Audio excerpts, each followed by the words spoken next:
45%. C'est la proportion du cas de démence qui pourrait être retardé ou évité selon la Lancet Commission, la référence mondiale sur le sujet. Pas par des médicaments miracles, pas par des gènes parfaits, mais par des habitudes du quotidien, des petits comportements. Donc si ton parent répète les mêmes questions, cherche ses mots ou a arrêté des activités du quotidien qu'il adorait faire, ce n'est pas une fatalité. C'est peut-être juste le signal qu'il faut agir.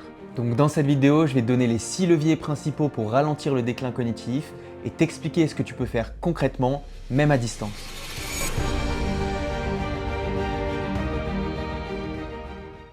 Le premier levier, c'est l'activité physique. C'est le levier le plus documenté et pourtant les familles le sous-estiment souvent parce qu'on n'associe pas bouger à protection du cerveau.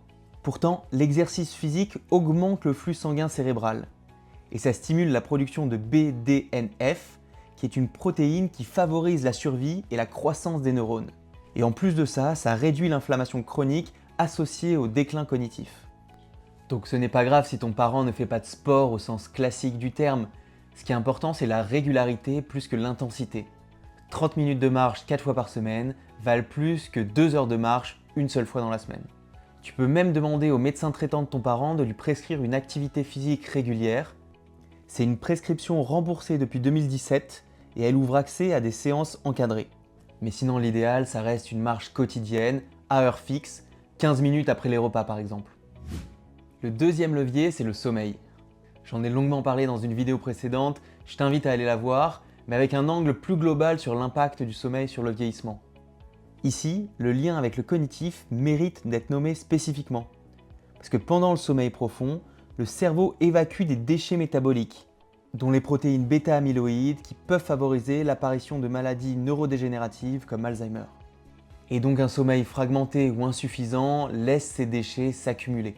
En pratique, ton parent qui se réveille plusieurs fois la nuit fait des siestes longues en journée et se plaint d'être fatigué le matin.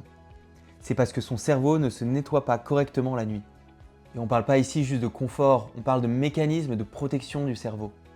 Donc c'est pas alarmant si c'est occasionnel, là où ça le devient, c'est quand ça s'installe depuis plusieurs mois. Donc si tu vois que ces mécanismes de sieste et de fatigue notamment sont vraiment répétés, parle-en au médecin traitant. Ce que tu peux faire concrètement, c'est lui poser ces 3 questions. Est-ce que la qualité de son sommeil a été évaluée? Certains de ces médicaments peuvent-ils avoir un impact sur son sommeil? Et y a-t-il une apnée du sommeil possible? Le troisième levier, c'est la stimulation cognitive. Parce que le cerveau fonctionne comme un muscle. Quand on l'utilise, il s'entretient. Quand on le délaisse, il s'atrophie. Lire, jouer aux cartes, faire des mots croisés, apprendre quelque chose de nouveau ou résoudre des problèmes, tout ça entretient le cerveau de ton parent. Le cerveau a besoin d'efforts, pas de facilité. Donc ce qui est important, c'est pas de forcer ou de frustrer ton parent, mais c'est de trouver une activité qui est stimulante à son niveau. Donc quelque chose qu'il aime bien, qui va lui demander un peu d'effort, mais sans le décourager. Le quatrième levier, c'est le lien social. J'ai récemment parlé de ce sujet dans une vidéo sur l'isolement, n'hésite pas à aller la voir, mais ici on va se concentrer sur l'aspect cognitif. Parce que les interactions sociales obligent le cerveau à être actif, à traiter des informations, formuler des réponses, gérer des émotions et mémoriser. Parce qu'une conversation soutenue et intéressante stimule énormément de zones du cerveau différentes. Donc encore une fois, des phases de solitude passagère, par exemple après une maladie, ça peut arriver et c'est normal. Ce qui est inquiétant, c'est quand ça dure sur plusieurs mois et que tu vois qu'il se coupe de la plupart de ses liens sociaux. Donc ce que tu peux faire, c'est plus ritualiser tes appels en essayant d'avoir des conversations plus profondes. Aller contacter le CCAS le plus proche de ton parent pour voir ce qui est en place dans la région pour favoriser les rencontres sociales entre seniors et chercher à développer le contact social de ton parent avec des amis ou des voisins par exemple. Et une chose simple que tu peux faire à distance, c'est faire plutôt des visios que des appels classiques. Parce qu'il est documenté que de voir le visage de la personne stimule plus de zones cérébrales qu'un appel normal. Le cinquième levier, c'est la nutrition et l'hydratation. Le lien entre nutrition et performance cognitive est souvent négligé.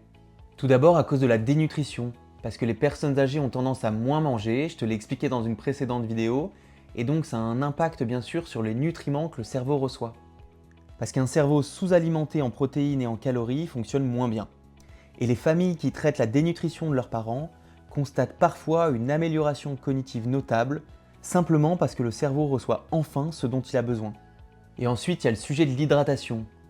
Parce qu'une déshydratation légère et chronique, qui est très fréquente chez les personnes âgées parce qu'elles n'ont pas le même sentiment de soif, peut provoquer de la confusion, des difficultés de concentration et même de la perte de mémoire temporaire. Donc ce que tu peux faire, c'est contrôler la couleur de son urine. Si elle est trop foncée, c'est souvent un signe de déshydratation. Et tu peux également chercher à pousser ton parent à boire plus. Parce qu'un adulte âgé devrait boire environ 1,5 litre par jour. Et davantage en été. Et si ce n'est pas le cas, une bouteille d'eau posée sur la table en évidence avec un repère visuel, par exemple un trait qui dit « Arriver à ce niveau avant le déjeuner », est une des interventions les plus simples et les plus efficaces qui soient. Le 6e levier, c'est le contrôle des facteurs de risque médicaux. La Lancet Commission identifie plusieurs facteurs de risque médicaux qui favorisent le déclin cognitif.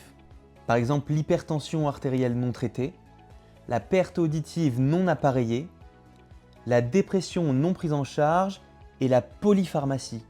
Parce que certains médicaments et certains mélanges peuvent avoir des effets néfastes sur les capacités cognitives de ton parent. Et ces facteurs-là, si on les traite, peuvent ralentir drastiquement le déclin cognitif. Donc ce que tu peux faire la prochaine fois que tu vois le médecin traitant, en particulier pour lui demander un bilan sanguin, c'est lui demander est-ce que sa tension est bien contrôlée? Est-ce que sa vision et son audition ont été évaluées récemment? Et est-ce qu'il y a des médicaments dans son traitement qui pourraient avoir des effets cognitifs?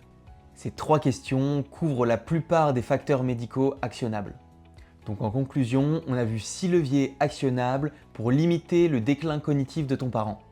L'activité physique, qui même modérée, même tardive, protège le cerveau. Le sommeil, parce qu'un cerveau qui dort mal ne se nettoie pas. La stimulation cognitive, parce que le cerveau a besoin d'efforts, pas de facilité. Le lien social, parce qu'une conversation vaut mieux qu'1 heure devant la télé. La nutrition et l'hydratation, parce qu'un cerveau sous-alimenté ou déshydraté fonctionne moins bien. Et enfin, le contrôle des facteurs de risque médicaux, donc l'attention, l'audition ou les médicaments. Donc tu n'as pas besoin d'activer les 6 à la fois. Le but, c'est que tu sois en mesure de les connaître, d'identifier les signaux faibles et de les mettre en place petit à petit dans le quotidien de ton parent. Et souviens-toi, il n'est jamais trop tôt pour mettre en place ces leviers et il est rarement trop tard. Donc si cette vidéo t'a appris quelque chose, n'hésite pas à t'abonner. On est une jeune chaîne, ça nous aide beaucoup, donc n'hésite pas à mettre un like, mettre un commentaire ou partager cette vidéo. On fait des vidéos très régulièrement pour parler de ces sujets du vieillissement et de comment prendre soin de tes proches. Et bien sûr, voici les liens vers les précédentes vidéos que j'ai citées.